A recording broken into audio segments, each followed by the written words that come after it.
12 апреля 1961 года советский космонавт Юрий Алексеевич Гагарин на космическом корабле «Восток-1» стартовал с космодрома Байконур и впервые в мире совершил орбитальный облет планеты Земля. Полет в околоземном космическом пространстве продлился почти 2 часа.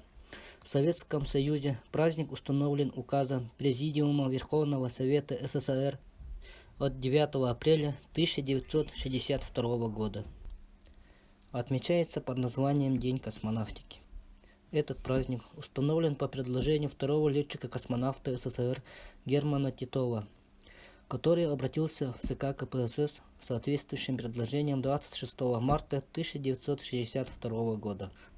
В этот же день отмечается Всемирный день авиации и космонавтики согласно протоколу Генеральной конференции Международной авиационной федерации, состоявшейся в ноябре 1968 года, и решению Совета Международной авиационной федерации, принятому 30 апреля 1969 года по представлению Федерации авиационного спорта СССР.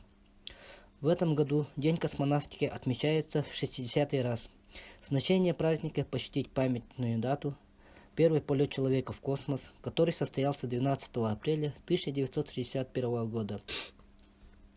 7 апреля 2011 года на специальном пленарном заседании Генеральной Ассамблеи ООН была принята резолюция, официально провозгласившая 12 апреля Международным днем полета человека в космос. Соавторами резолюции стали более чем 60 государств.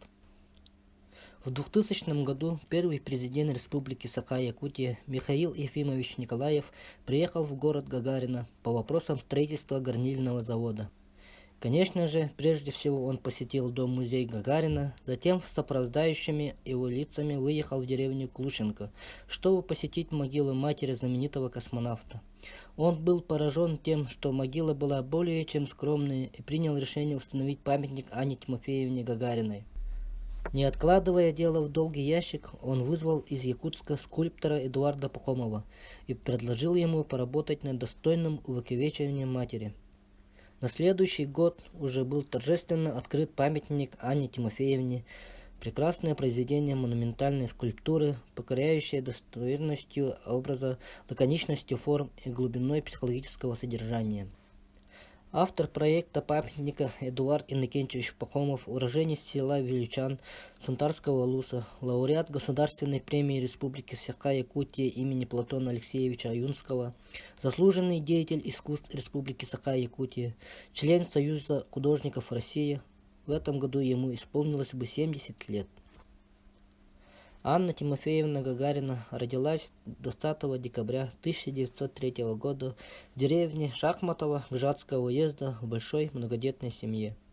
В 3-летнем возрасте девочка с семьей переехала в Петербург, где жили скромно и небогато.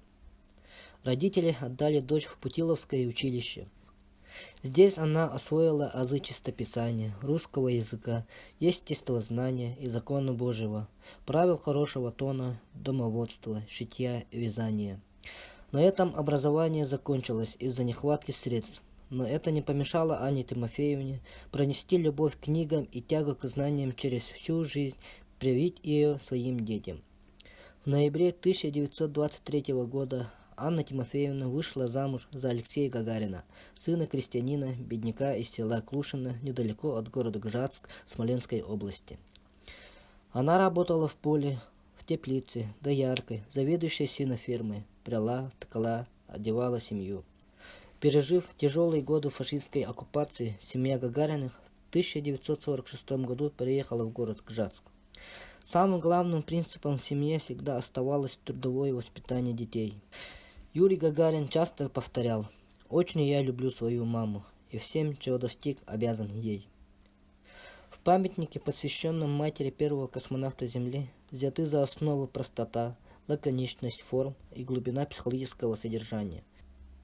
Не символикой и плакатно обобщенной формой является скромный в своей человечности и душевной красоте образа матери первого космонавта. Скульптура выполнена по законам реализма, так как еще живы друзья, брат, племянница, которые живут рядом. Лепка живая, размер композиции сохраняет цельность усадьбы, не разрушает гармонию объемов. Композиция памятника на первый взгляд очень простая. Вот сидит Анна Тимофеевна с собачкой на мужниной скамейке, на краю которой небрежно заброшена шинель сына. Собачка у ног матери как символ верности, дум утешения. Памятник реалистичен по выполнению. Волевая мужественная черта матери сочетается с теплотой и красотой внутреннего образа Анны Тимофеевны. Деталь скамейка, сохранившая теплоту отцовских рук, это художественный образ мужа, Алексея Ивановича, отца-кормильца, главы семейства, разделившего в воспитании детей все трудности, невзгоды пополам с матерью. Шинель, небрежно закинутая на спинку скамейки, является неотъемлемой частью композиции.